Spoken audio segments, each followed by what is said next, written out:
What is up, fight fans? I am Jason Burgos for Sherdog.com, and tonight my guest will be getting his first LFA main event slot and title opportunity on July 31st at LFA 87. On that night, this product of the Fight Ready team will be looking for lightweight gold when he faces off with Jacob Rosales, and that is 15-fight veteran Bryce Logan. Bryce, thanks for the time tonight ahead of your LFA 87 championship opportunity.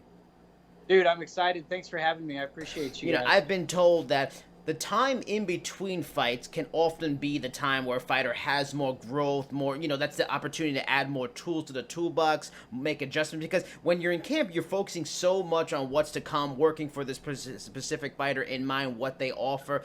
But you and Jacob were set for this fight in April. You were probably training before April. You were training all this time. In that time, at least 5 months with him in mind, knowing him in mind. But have you been able to do those other things? Have you been able to work and add more tools to the toolbox? Because you've been training for him for so long. I don't think you need any more training and preparation for him. Has there been the opportunity with this long wait to evolve a little bit and bring an even different version of yourself for the championship? 100%, man. I actually made the move full time to Fight Ready immediately after my September fight. So I came down and I was on sparring days. I was coming up to Fight Ready before that last fight just because they had more guys than Power did that were my size, so I was getting more looks. And so I wasn't even training at Fight Ready full time before my last fight, but immediately after that fight I made the switch. And I've had almost a full year of working with Santino and Eddie Cha and Alan Veers are the three top coaches that we have there at Fight Ready. Yeah.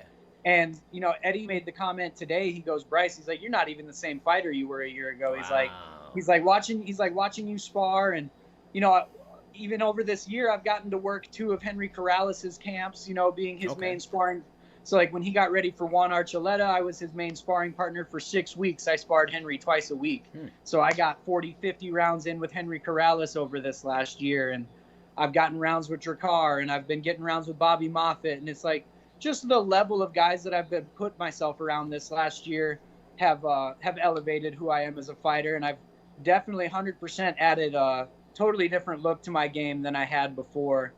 Coming over to Fight Ready. I think it's been a super beneficial move for me, and I'm excited because I want to see the product that I'm able to put out there now too. Everybody's like, man, I can't wait to watch you fight again, and I'm like, I can't wait to watch me fight again. I can't wait to fight again.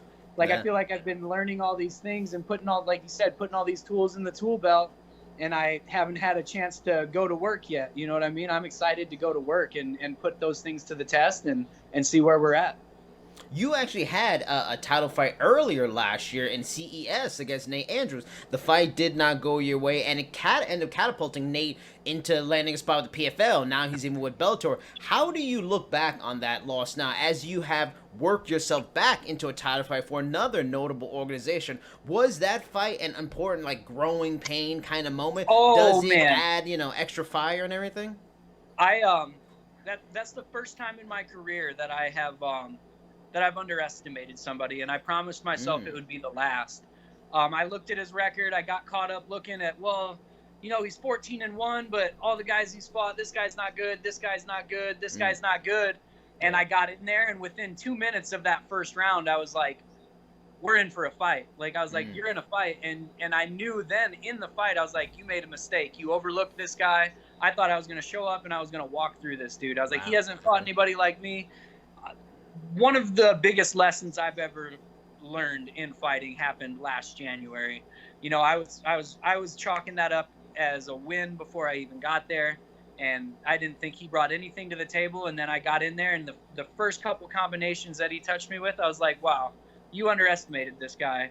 And yeah, it did. It was a good springboard for him. I definitely was his most notable win. I was his most that gave him the most clout, and I'm happy for him that he was able to springboard that into into a career that's been able to sustain him and make some money for him. But I feel like it's my turn.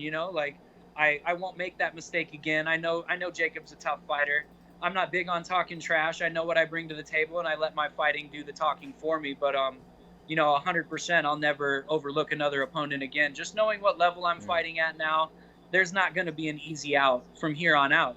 That's not the name of the game anymore. There's no more tune-ups. Like, everybody I fight from here on out is a legit fighter, and they're all going to be treated as such. So before that Andrews loss, you had a fight also with Bellator where you came up short. Now, Bellator is weird in that even when a guy wins, they may not even sign him to an extra deal. But, winning a fight does help go a long way in that. Now, everyone knows how LFA often can be a springboard to the UFC or even to Bellator. Because opportunities like this don't come along, and for titles often, and to get on the UFC's radar like this, is there an added pressure heading into this fight to make the most of this brighter spotlight that comes with an LFA championship fight?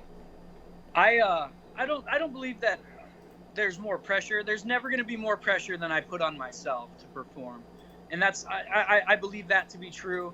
The real pressure is going to come from me and what I expect of myself and how I expect myself to perform. But that being said, I haven't had a better opportunity to this point. Like you said, even with the Bellator fight, I still feel like this fight is winning this fight would be more important to me and my career than winning that one-off Bellator fight would have been. Right. Because DeMarquez beat me in a split decision, super close fight, but like you said, he didn't even get signed. His next fight after that was an LFA title bout against Harvey Park. So for me, without question, this is the most important fight for my career. It offers the most upside that I've had so far in my career, at least with a win. And I'm aware of that, but like I said, no single platform is going to put more pressure on me that I don't already put on myself to perform. I expect a lot of myself, and I'm 30 now. I've been fighting for 11 years. I had 17 amateur fights. This is going to be my 16th pro fight. Like, I've done the song and dance. I know what it feels like, and I think one thing working in my favor, even though there won't be fans in my home state of South Dakota, is the fact that I've fought in that arena 7 times already. This will be my 7th or 8th fight in that arena. My Bellator fight was in that same arena. I had 3 RFA fights there, 3 LFA fights there. I'm familiar with the facility. I'm familiar with the commission there, how things are run.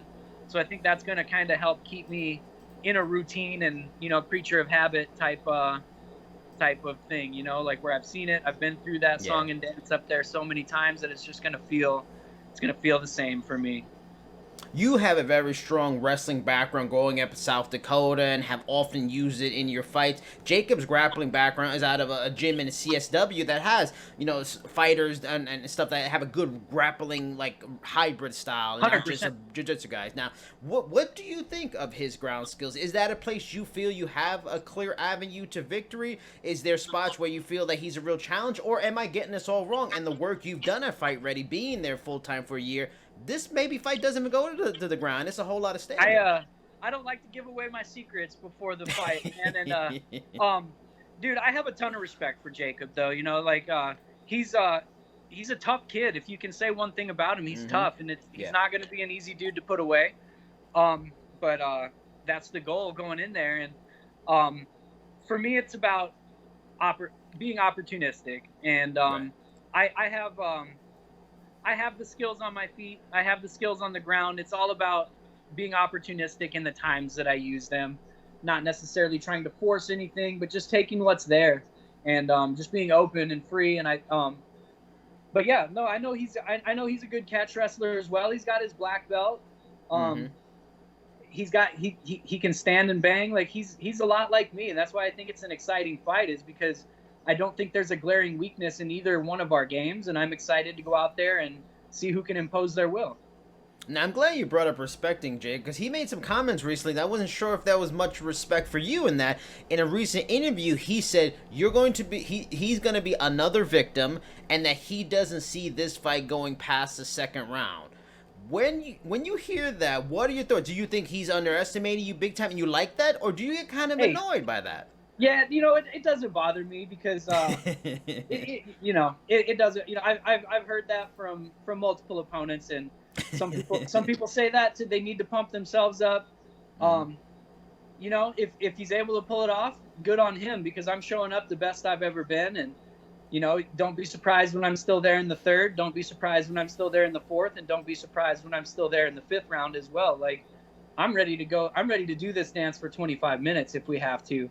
If I get a finish, I'm going to be more than happy with that. But I'm ready to do this dance for 25 minutes, and I'm going to be in your face the whole time, and I'll meet you in the middle, man. That's, I'm not. I think it would be weirder if he didn't expect to win, because I expect to win, and I know he expects to win, and that's competition, and that's how it goes. And I'll be there. Like, that's all I have to say. I'm not upset by it. I'm not really like, it's not gonna. I don't need extra motivation because I'm ready to go myself. All the motivation I need, I have right here. It's the 10 years that I've put into this sport and the payoff that I want. I don't need any external motivation from him to make me ready to fight. I'm ready to fight because I know what's in front of me and what's there for the taking. So, of course, anyone who wins an LFA title hopes a UFC debut comes sooner, more times than later, but an LFA belt is a meaningful addition to any kind of trophy case. Does winning this particular title mean a lot for you? And like you said, been in the game a long time, 30 years old, had some opportunities you missed up. Does it mean a lot? And if it does, is it a level where you would like to defend it at least once if you win it? Man, I'll be honest with you. When I first started fighting, I never thought it would go past like 2 or 3 amateur fights. I had some buddies talk me into it when I was 18, and I was like, dude, I've never been in a fight in my life. I was like, I'm nice. I was high school valedictorian, nice dude, like a good athlete. I played football in college, but I was like, you know what? I'll try it. I'll try it out. I thought it would be like 2 or 3 amateur fights, and then, you win those and you start getting into it, and you're like, man, I actually, like, I've got a future in this. This is actually an avenue that I could, and I've always been in athletics. My dream when I was 4 years old was to be in the NFL, be a pro football player. And I saw it as an opportunity. Like, hey, I knew when I played college football, like, you're not going to parlay this into an NFL career. But I started to realize that I started wrestling when I was 4. I had the tools and I had the skills that I could actually turn this into a profession and a career for myself and be successful.